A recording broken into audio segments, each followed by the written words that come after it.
The wedding is imminent, yet he must accompany his new lover abroad for treatment. On the phone, Ju Hui Chuan's voice blends with the loud announcements of the airport lobby, carrying a tired loftiness. Gigi, when I return in 2 years, I will give you a grand wedding.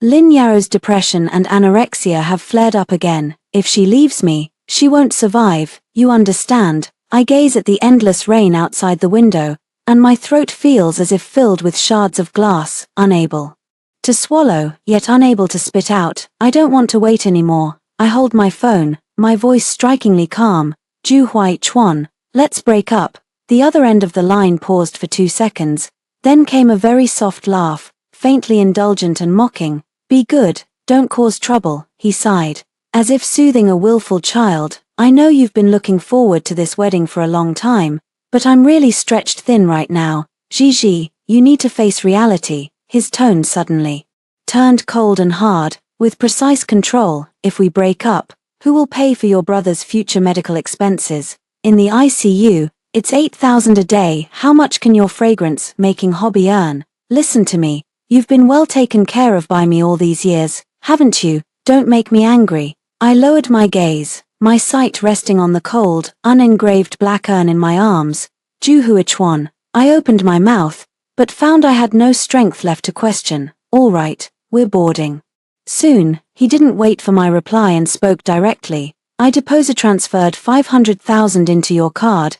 Choose any bag you want for yourself. Stop dressing so plainly. When I take you out to entertain clients, others will think I'm mistreating you. Before the words were finished, the call was already disconnected, and the dial tone in the receiver sounded like some countdown, utterly announcing the death of my 5 years of youth. Ju Hui Chuan will probably never know that just 3 days ago, my brother left forever due to organ failure, dying on that cold operating table. That day, I called him 47 times. He didn't answer a single time and only sent a WeChat message late at night. Lin Yao had a breakdown by the seaside. My phone was on silent. Gigi, your brother's illness is chronic. Don't always use it as an excuse to question my actions. It's unbecoming. In his eyes, begging him for my brother's life was something ugly. He was used to enclosing me with money and protection. For 5 years, under the pretext that your brother needs treatment, you need to take care, like boiling a frog in warm water. He severed my social circle and forced me to quit my beloved perfumery career. Gigi, your personality is too quiet. You're not suited for the deceitful world of the workplace. Stay obediently behind me, and I will keep you and your brother fed and clothed for life. I believed him. I cut off my favorite long skirt and changed into the white shirt he preferred, looking completely harmless. I put away all the perfumery vials, washed dishes, and cooked every day, just so he could come home to a drinkable post-alcohol soup at the right temperature. I thought this was love, until my brother's body was pushed into the crematorium. As I watched the raging flames, I suddenly realized this was not love at all, but a spiritual strangulation under the name of salvation. I stood up with my brother's ashes in my arms, not crying, and I didn't call Ju Hui Chuan again. I took out my phone, with the 50 million he had just transferred over, along with all the money he had given me in the name of living expenses over the years. I returned it to his private account in full, with only 4 words in the remark, clear between us, goodbye. As I stepped out of the hospital doors, the cold wind carried raindrops that pelted my face. I casually tossed the $1 million wedding dress, custom made for tomorrow's fitting by a high-paid French designer, along with its packaging, into a roadside trash can. Trash belongs in the trash can. My older brother's funeral was simple and bleak, because Ju Hui Chuan has been isolating himself, consciously or unconsciously, for these years. I had almost no friends I could contact. I stood alone under a black umbrella in the rain at Nanshan Cemetery, watching workers place that small urn into the grave. Miss Jiang, my condolences. A huge black umbrella suddenly opened above my head, blocking the cold rain from the sky. I turned my head and saw a man in a black coat, with a tall, upright demeanor, wearing rimless glasses, his brows and eyes radiating the gentleness and composure that come from years of soaking in books. The best brother I had in college, He Yang, the youngest visiting professor at Haicheng University. Mr. He, thank you for coming. My voice was hoarse as I gave a small bow. He Yang looked at my pale, almost paper-white face, and did not offer any feigned courtesy. He simply took out a clean handkerchief from his pocket and handed it to me. Before your brother died, he left me a letter. He asked me to tell you, Gigi, you belong to the wind. You should not be confined under anyone's roof. My eyes instantly burned, and the hot tears finally fell. If you are willing, I will walk the road with you from now on. He Yang's voice was not loud, yet carried a strange sense of stability, no condescending pity, only equal respect. In the following half-month, I moved out at the fastest speed from Ju Huichuan's apartment in the city center, leaving it spotlessly clean. I didn't take any of the brand-name bags, expensive jewelry he bought, or even the artworks he thought would display his taste. I only carried away a few old books that my elder brother left, and the set of perfume-making tools that had long gathered dust back then. During this period, far abroad, Ju Huichuan still maintained his aloof care over me. Gigi, did you receive the money? Don't throw a tantrum and return the money. Your brother's dialysis fee next week can't be delayed. I took Lin Yao to see the snows of the Alps today. She's in a much better mood. I saw a necklace tee that looks perfect for you, so I asked the assistant to mail it back home. Remember to sign for it. Gigi, why don't you reply? Stop. My patience is limited. Staring at the messages that kept popping up on the phone screen, I didn't even feel the urge to block him. I simply pulled out the SIM card bound to him, cut it in half, and tossed it into the sewer. He was forever certain I couldn't live without him, certain I had no survival ability, certain my brother's illness was my fatal weakness. He was like a brilliant tamer, wielding a whip called medical expenses, forcing me to bow to survive. But he didn't know that the puppet he tamed had long since died with my brother on that rainy day. I returned to the fragrance world. The once promising figure who had been shelved again picked up the test tubes. No longer obliged to please the delicate white tea scent that Ju Huichuan liked, I blended a highly aggressive woody rose with cold cedar. With He Yang's help, I established my own independent perfume studio. He never nitpicked about my work, never spoke the poisoned words wrapped in sugar like you're exhausted. Quit and I'll support you. And only, while I stayed up late blending formulas, quietly placed a cup of warm jujube tea at my side at a 45-degree angle. There was a time when my finished perfume was unreasonably returned by a client, and I slumped on the sofa in defeat. He Yang walked over and gently rubbed my hair. Jiangji, your perfume isn't the problem, they just don't understand it. What you need is a market that understands you better, not you changing yourself. This is what Ju Huichuan can never say aloud. He would only say, Gigi, clients are gods. You must learn to be more tactful. Look, without me, you can't even handle this small matter, can you? 3 years, more than 1,000 days and nights, in the humane soil that He Yang gave me, I regrew bones and blood, blossomed wildly and brilliantly. 3 years later, at Haicheng Private Maternity Hospital, sunlight streamed through the large floor-to-ceiling windows onto the ward. The air was free of the acrid disinfectant smell. Only a faint chamomile fragrance remained.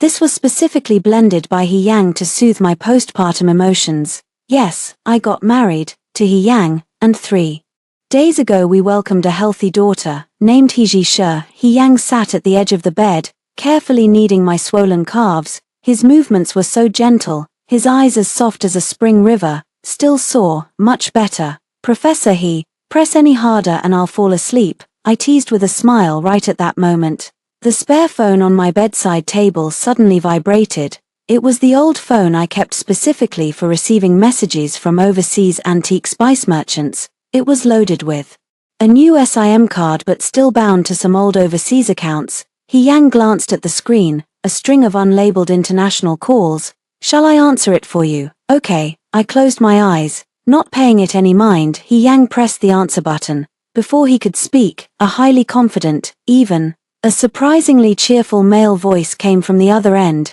Gigi, I've returned to the country. The 2-year period has slightly overrun. Sorry, I've already had the assistant book the very one bridal shop in the South City. Come try on wedding dresses now, and tonight I'll take you to your favorite French restaurant. You've endured a lot these past 2 years. I'll make it all up to you today. The hospital ward was very quiet, and Ju Huichuan's voice came through clearly. I suddenly opened my eyes, and there wasn't the slightest ripple in my heart. I just found it absurd and ridiculous. 3 years had passed. He had enjoyed carefree overseas days with Lin Yarrow for 3 years, and now that he was back in the country, he didn't even say a word of greeting, directly issuing orders as if I were an item stored in his warehouse, waiting to be retrieved whenever he returned. He Yang paused, looked at me, and I gave him a slight shake of the head. He Yang's expression remained unchanged. His tone was warm and courteous, yet with an unfathomable distance.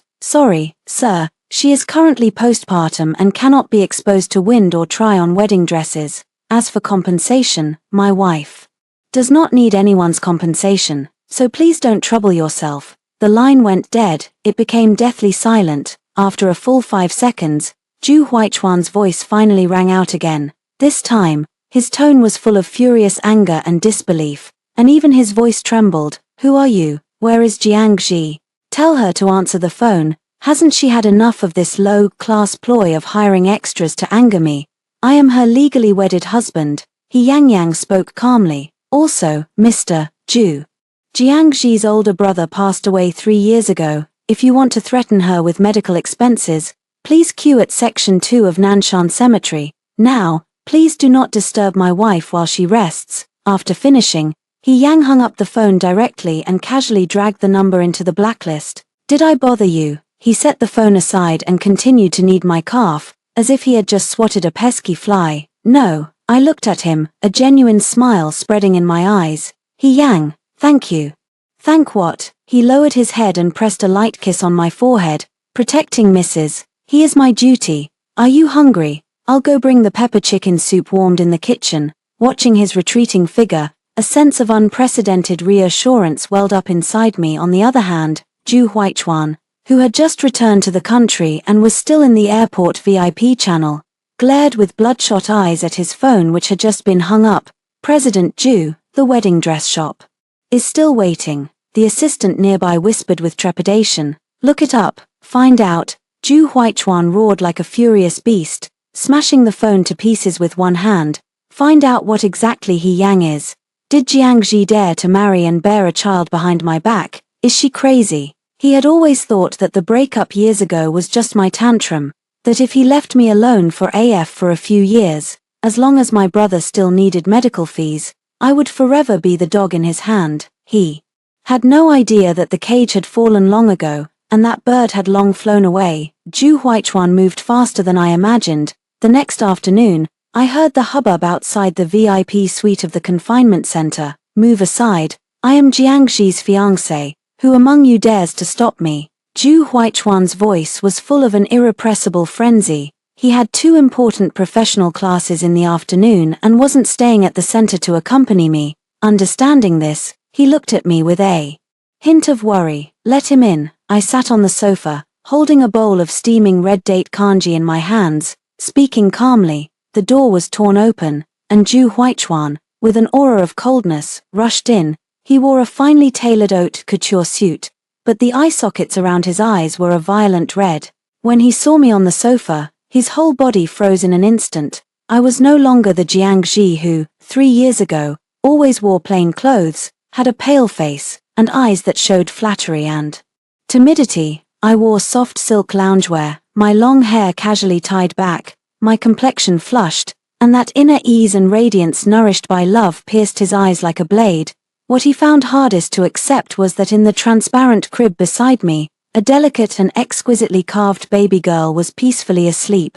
"Jiang Ji," Zhu Huichuan's Adam's apple rolled hard, his voice dry and hoarse. "You really got married, and you even have a child." He stared at the child as if it were some unforgivable evidence. "Mr. Zhu, barging into private space is very rude." I lowered the porcelain bowl, not giving him an extra glance. "If you're here for that 50,000 to settle accounts, I've already transferred it back to your account. If you're here to reminisce." "Sorry, there's nothing to reminisce about." Zhu Huichuan suddenly rushed over, both hands resting on the coffee table, his gaze oppressive. "I don't believe it. Are you here to get back at me for not taking you on a honeymoon back then? Is it because I accompanied Lin Yarrow abroad that you casually found a man to marry? Jiang Ji, you're destroying yourself. He Yang is just a poor teacher. What can he give you? Isn't your brother's illness in need of money anymore? Ju Huai-chuan, do you not understand human speech? I looked up at him directly, with pity rather than anger in my eyes. My brother died 3 years ago, on the day you hung up 47 of my calls because of Lin Yao's depression. Ju Huai-chuan's face instantly turned pale. He staggered backward as if unable to digest this fact. Dead, dead, how could that be? I clearly told the doctor before I left, he muttered incoherently. Then, as if clutching at a lifebuoy, he suddenly raised his head. Then how have you been these 3 years? You have no money, no job. How could you possibly survive out there with that cowardly personality? I suddenly laughed, a laugh of pure ridicule. Cowardly. I stood up and walked. I said to him, Ju Huai-chuan, you always say I'm cowardly and not fit for the workplace, but you're not afraid I'll be wronged outside. You're afraid I'll see the outside world and no longer regard you as the only sky, right? You used to tell me not to wear makeup, saying my bare face is the most beautiful. But it's really because you're afraid I'll be too eye-catching and attract others' attention. You cut off my social life, saying you're my only support, but actually it's to make it easier to control me at any time. I watched his expression gradually crumble, and I pronounced each word slowly. Your sweet talk is nothing but a soft knife that kills invisibly. And he Yang is different. He would say to me, ginger juice, go shine, and the child has me, the family has me. He respects every one of my recipes, remembers that I can't drink water below 40 degrees during my menstrual period, and remembers that I can't stand the scent of cheap camphor. I pointed to the door, my voice as cold as ice. Director Ju, your proud wealth, in my eyes now, isn't even worth a bowl of porridge that he Yang cooks for me. Get out. Ju Huai-chuan froze in place, like a sculpture shattered by a broken belief. He had always considered himself a god who controlled everything, only to realize that he was nothing but a comical clown. In the end, he was escorted out by the security at the maternity center. But I know his temperament well enough to know that this won't end here. As expected, 2 days later, an uninvited guest knocked on the door of the suite. It was Lin Yao. She still looked as frail and delicate as a wilting willow branch, wearing a pure white dress, with slightly reddened eyes, and holding an expensive fruit basket. Miss Jiang, I heard you gave birth to a daughter, so I came to see you. Her voice was soft and gentle. With an inherent innocence, I watched her quietly without letting her in. Miss Lin, we don't seem to be on a level where we can visit each other. Lin Yao bit her lip, and tears instantly welled up. With red eyes, she spoke in a deliberately frail tone. Miss Jiang, please don't blame Huai-chuan. For the past 3 years abroad, although he accompanied me to treat my illness, his heart has only been with you. Every night, he would look at your photo in a daze. This time when he returned to the country, he rushed to choose a wedding dress. I didn't expect you to. How could you be so cruel, turning around and marrying someone else? On the surface, this seems like a plea. But in reality, it is a crazy assertion of sovereignty. Look, the person who stayed by his side for these 3 years is me. 3 years ago, I might have been pierced and unable to be. I used to think she was cute, but now I only feel that she looks like a clumsy little clown. Miss Lin, your acting has regressed. I let out a soft laugh, pulled a brown craft paper envelope from the drawer, and tossed it at her feet. Has he been thinking only of me these 3 years? I looked coldly at the sudden change in her face. This is your and his 2-year itinerary abroad. He accompanied you to watch 24 sunsets, went skiing in Switzerland, and went shopping in Paris, and on the day my brother passed away, you were posting that 2 million necklace on your moments. Lin Yao's face stiffened instantly, and she instinctively argued, that's because I was sick and needed care. Huai-chuan is kind. Kind, I interrupted her, my gaze suddenly sharp. Do you know what this so-called kind savior did behind your back? I opened my phone and pulled up a text message screenshot I had treasured for 3 years, that was found while sorting through my brother's belongings, a draft he failed to send before his death. I aimed the screen at Lin Yao and at Ju Huai-chuan, who had just received the news and forcibly kicked open the hospital room door to rush in. The moment Ju Huai-chuan saw the screenshot, it felt like a bolt from the blue, and he stood frozen in place. The content of the message was clearly visible. Chirp, my brother isn't going to live long. Don't beg Ju Huai-chuan for me anymore. Yesterday, I heard him on the phone in the hallway, instructing the doctors to stop my life-saving import drugs. "Don't save me with all you've got, just keep me breathing," he said. He said that as long as I'm sick for a day, you'll never be out of his control. Squeak, run, he's a madman. No, this isn't real. Zhu Huichuan lunatically pounced to grab the phone, but Yang, who had just arrived, pressed him to the ground. "Zhu Huichuan, you have always thought you were a bodhisattva saving lives, an aloof giver." I looked down at the miserable man on the ground with a superior gaze, hatred and disgust curdling in my eyes. "In truth, you are a butcher who would kill to satisfy your need for control. My brother's life was dragged away by you. Do you think you're keeping me?" I bent down, staring into his eyes that instantly filled with despair and fear, and I enunciated slowly, "You are the one who killed all the possibilities between us." Lin Yao sat paralyzed on the ground in fear, the fruit basket tipped with a loud clatter as the fruits rolled everywhere. Zhu Huichuan lay on the cold tiles, like a dog drained of its spine, a heart-wrenching, desperate wail tore from his throat. He finally realized that what he had lost was not just the compliant ginger juice, but the soul he had crushed with his own hands, a soul that would never be retrieved in this lifetime. On the day we left the confinement center, the first fragrance of autumn Osman thus drifted into High City.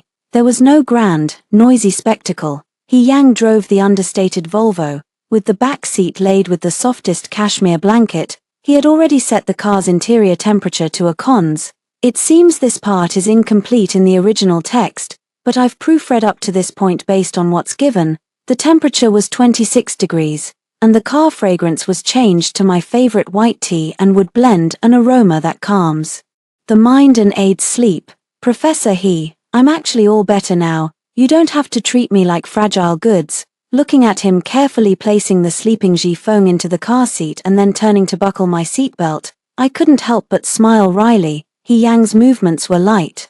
His warm fingertips accidentally brushed my cheekbone, and his eyes were full of tender warmth and solemnity. In others' eyes, you are the soaring figure of the famed perfumer, but here, you are simply the ginger juice that needs protection. You are the most important lesson of my life, and not a single slip is tolerated. His words contained no word love, yet they carved partiality into my bones. The car smoothly entered the city and finally stopped in front of Haiching's most artistic venue, Cloudtop Art Museum. I looked in astonishment at the giant storefront window, where a huge poster hung, "No people, only a shattered perfume bottle repaired with kintsugi," with the 4 large characters in the center, "Shadow of Freedom, Personal Olfactory Art Exhibition." I covered my mouth in surprise and then turned to Yang. "Is this a gift for me?" Yang unbuckled his seatbelt, and his gaze was soft and steady on me. "In the past 3 years, you left behind too many stunning works in the studio. Ginger juice, those fragrances concocted in the dark should not be locked away in drawers. They should be blown by the wind to go farther, so that everyone can smell the scent of your soul's rebirth."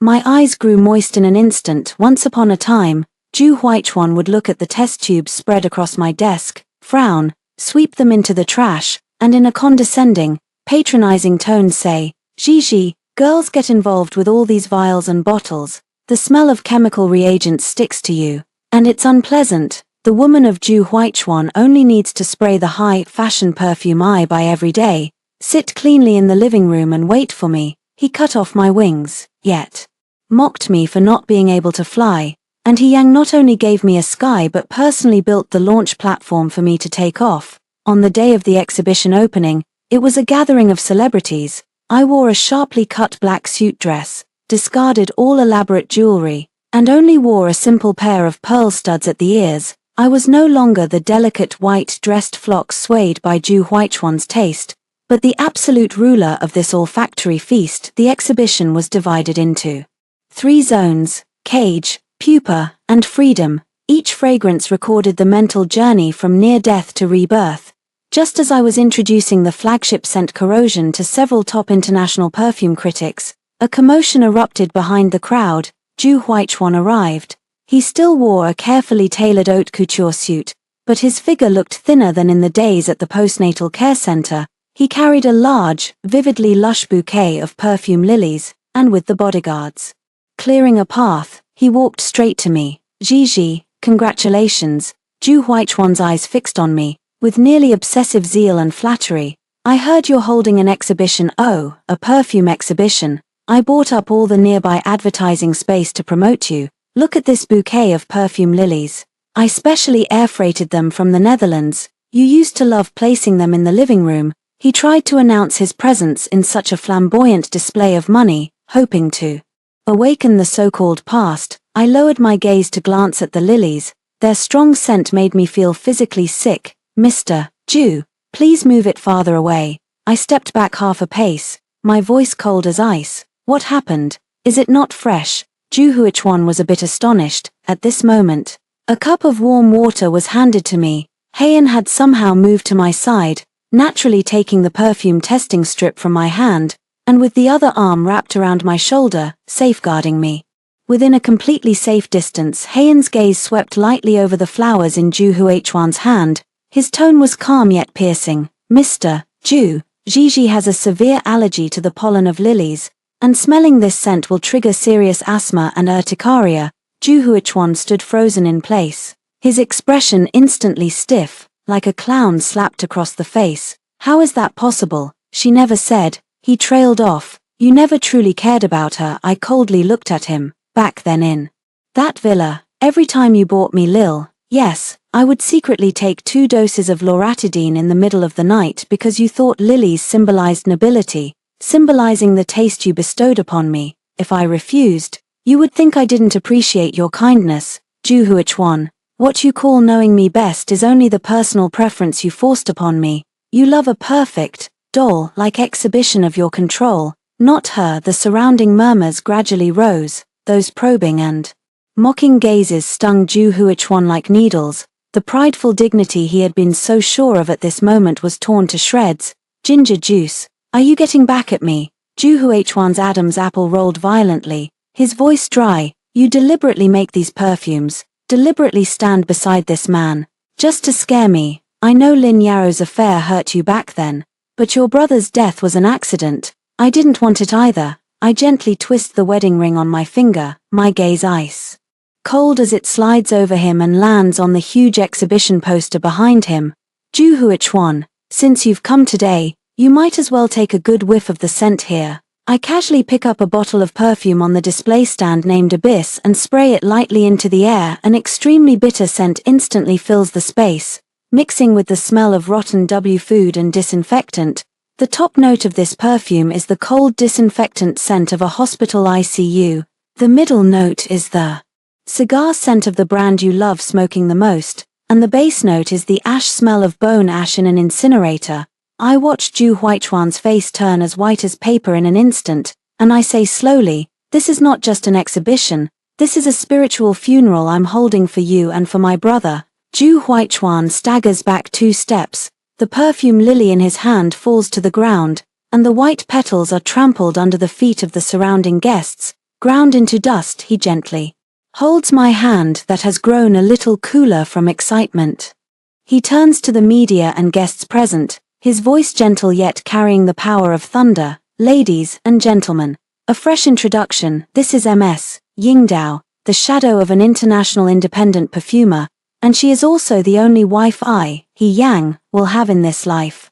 Jiangji is not anyone's accessory, she is herself, and she is my fate. Anyone who tries to bind her with the past, He Yang, will never show mercy. The applause thunders. Ju Huichuan stands at the edge of the crowd, watching me, who is under the spotlight, tightly holding hands with He Yang. He finally realizes, the Jiangji who once could only hide in his shadow, miserably begging for him to glance back, has long since been utterly killed by his indifference and arrogance. The current Jiangji shines brilliantly, but no longer has anything to do with him. After leaving from the art gallery, Ju Huichuan went mad, turning into a complete obsessive. He couldn't accept that he had lost to a poor schoolteacher and could no longer bear it. More importantly, he couldn't accept that I not only wasn't ruined by him but instead rose to a spiritual pedestal in this life that he could never reach. On a late autumn night, a heavy downpour drenched Haicheng, the temperature plummeted,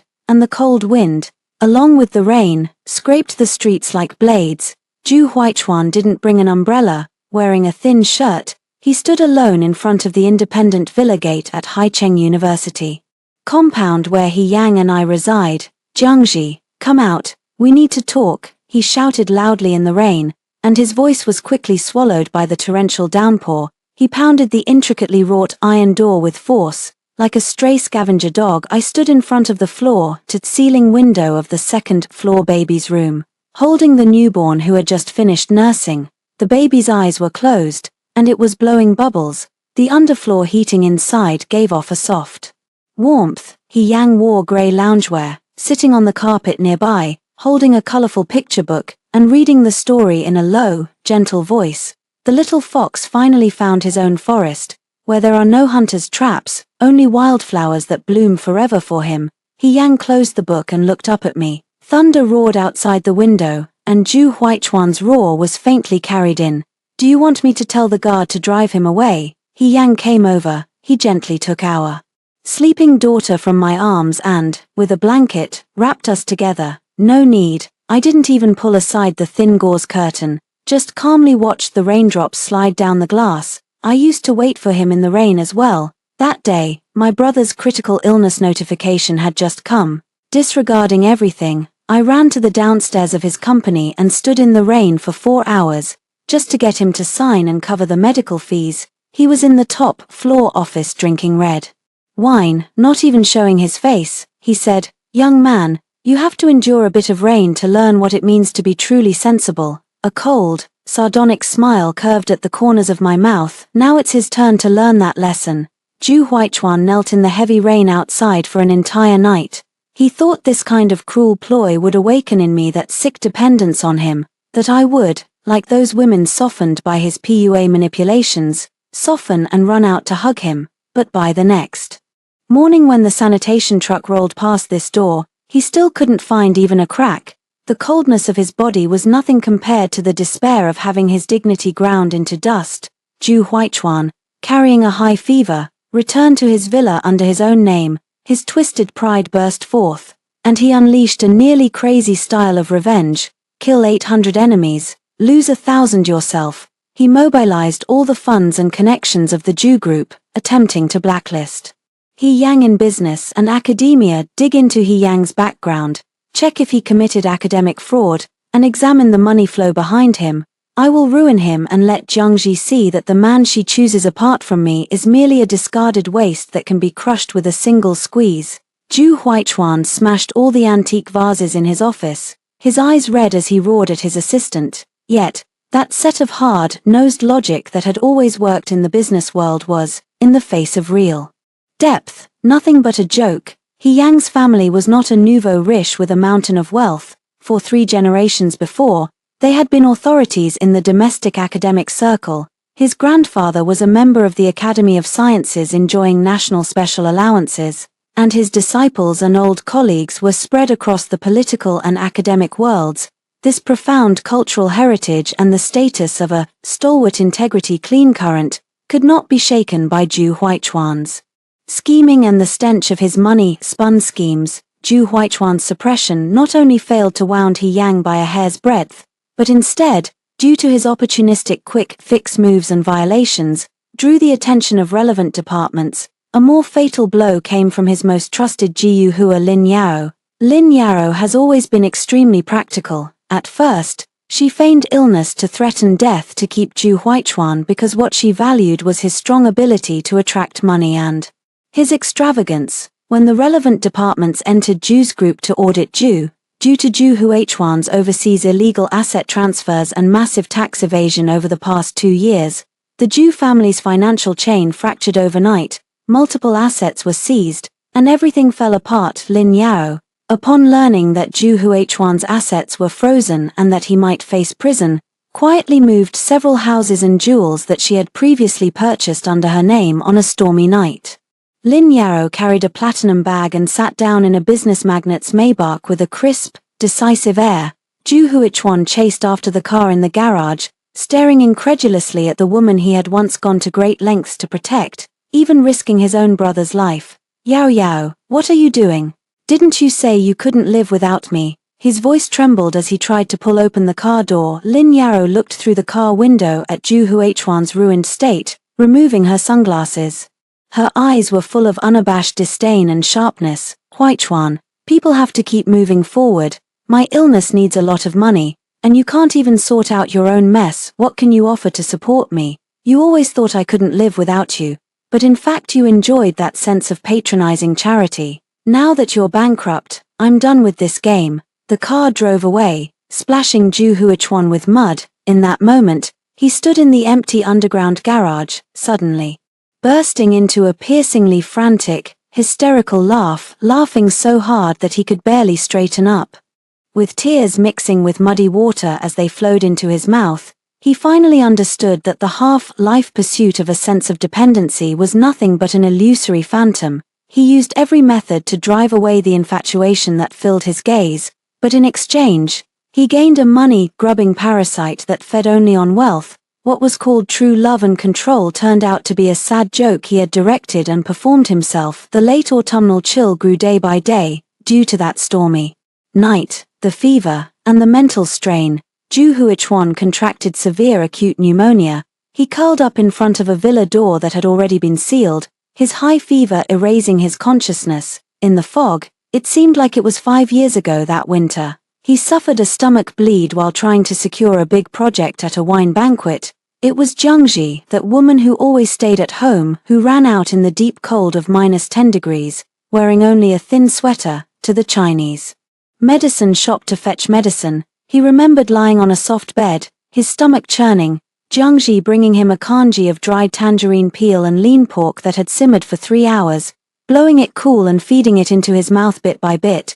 Jiangji's eyes were red, her voice trembling with heartache. Huichuan, don't drink so much next time, your health matters. And what was his reply then? Impatiently, he pushed the bowl away and coldly said, Jiangji, what do you know, this is the world of men. You just stay at home, spend my money, and don't use your petty tears to. He didn't want a maid who could only make kanji. Later, Jiangji herself ran a high fever from exhaustion.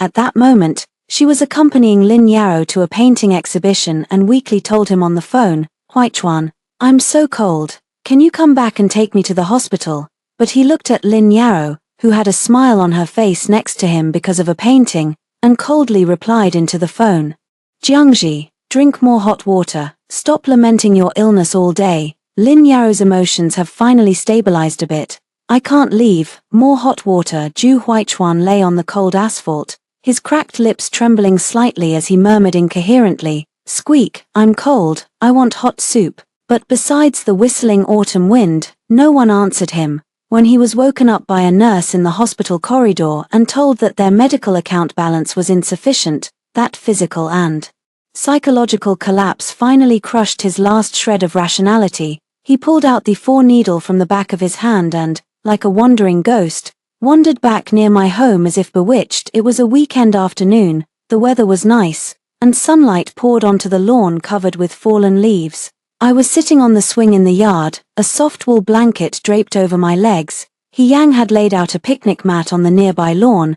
I patiently jiggled a small rattle to amuse Jifeng, who could barely sit up. Look here, Dad. Yang's voice was so gentle that it seemed to drip with water. I watched this scene, and the corner of my mouth couldn't help but curl up. The early autumn breeze was a bit chilly, so I only frowned slightly, not even opening my mouth, and Yang immediately sensed it. He set aside the toy, strode quickly to the warming station, and picked up a bowl of longan and red date sweet soup that had been warmed there long ago. He tested the temperature and then calmly brought it in front of me. It's windy now, have a hot sip to warm your stomach, we'll go inside in 10 more minutes, so you won't catch a chill. Saying this, he handed me the bowl and neatly tucked the edge of the blanket around me as well. I took the hot soup, and the sweet, glutinous aroma lingered at the tip of my nose. This bowl of soup didn't require me to wait 3 hours, didn't require me to beg with tears, it came to me naturally, full of love, right in front of my eyes. Zhu Huichuan hid behind the dense row of holly trees outside the yard, staring at this scene with his eyes red as blood. He was consumed with jealousy. That was Jiangji, who belonged to him, Jiangji who would become tense for half a day just because he frowned. Why is he laughing so brightly at another man now? Why? The position that belongs to him, Now someone else is standing there under the dual torment of jealousy and a fever. Zhu Huaichuan completely lost his rationality. He saw He Yang turn to go inside the house to fetch a blanket, and from somewhere, a burst of strength erupted in him. He jumped over the rather low wall, staggered toward Jifeng on the lawn. There was only one crazy thought in his mind: take this child away. Once he had this child, Jiangxi would suffer, would come back into his sight, would beg him, "Jiangxi, you are mine. You cannot be with anyone else." Zhu Huaichuan roared and pounced onto the picnic mat. The 6-month-old Jifeng cried loudly in fear as a suddenly appeared, bearded, vicious-eyed stranger frightened him. The porcelain bowl in my hand clanged to the ground, shattering into countless pieces.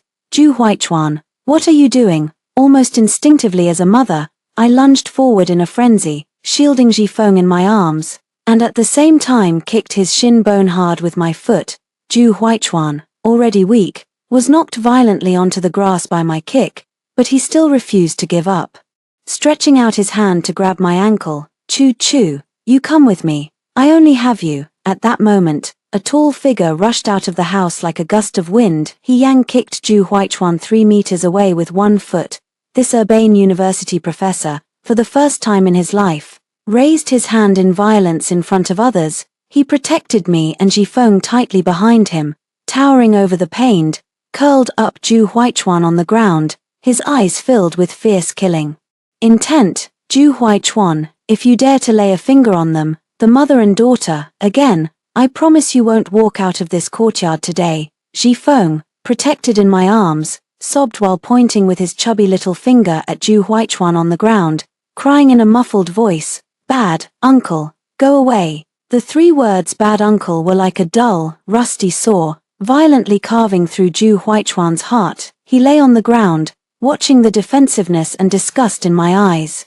Watching He Yang standing in front of me like a mountain, listening to the child who might have called him father in the first place, nail him to the pillar of villain with the most innocent voice. His pride in control, his self-righteous affection, was completely stripped away at this moment. He looked like a petty clown, so dirty, superfluous, and pathetic in this courtyard full of humanity and love, having lost all stance, if bankruptcy and estrangement were the price of his arrogance. Then the subsequent reckoning would be the harshest judgment by law and cause for him.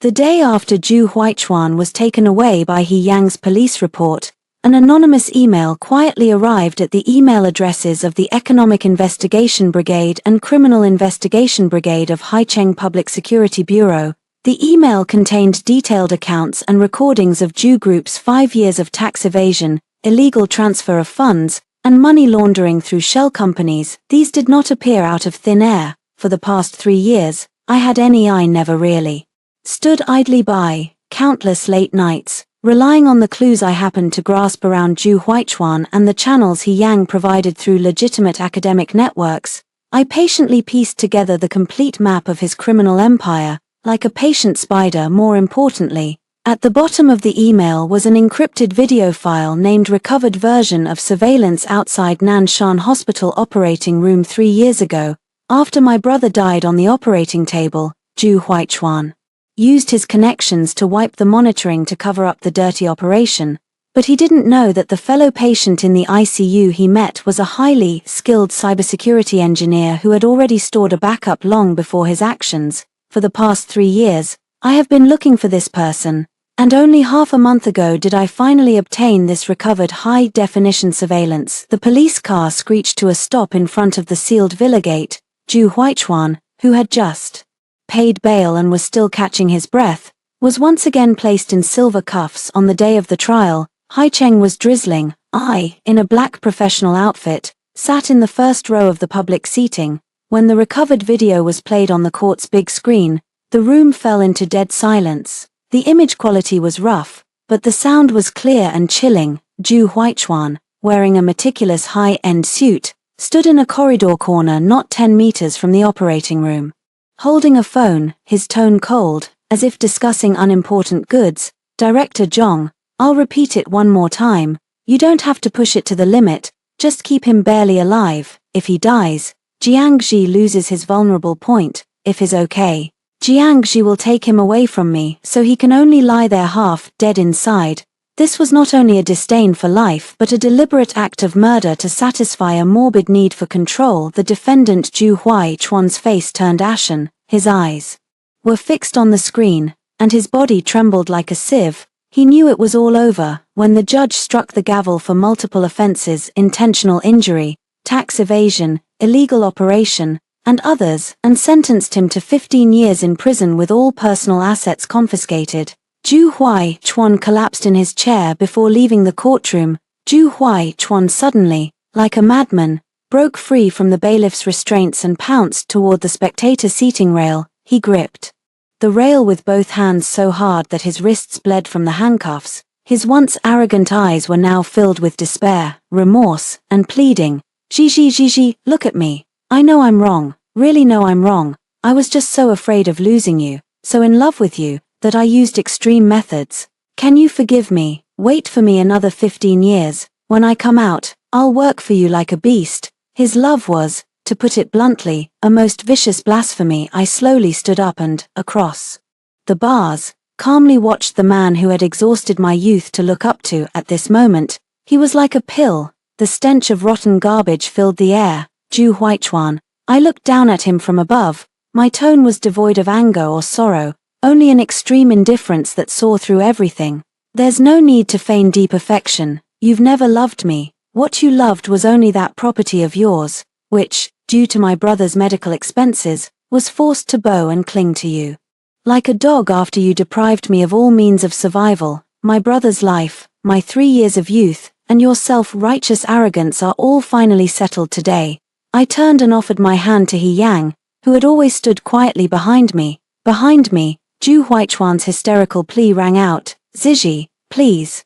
Just say one sentence to me at the end, just one sentence. I paused but didn't turn back. My cold voice echoed in the empty courtroom, delivering the final verdict: until we meet again, never again. Time passed. 3 years later, autumn in Haicheng remained windy, but this year the wind seemed especially gentle. In the vast city CBD square, and LED screens scrolled the latest season's advertisement of the world's top perfume brand Ziying. In the frame, I wore a minimalist white dress, standing in a blooming Bulgarian rose field, closing my eyes to feel the touch of the wind. At the bottom of the screen, a line of gilded text floated quietly: Ziying, reshaping the soul in the name of freedom. In the corner of the square, a man in a yellowed old jacket, his hair mostly grey, paused to gaze at the screen. He carried a worn canvas bag on his back, his spine stooped like he is a 60-year-old in appearance, yet he is actually only in his 30s.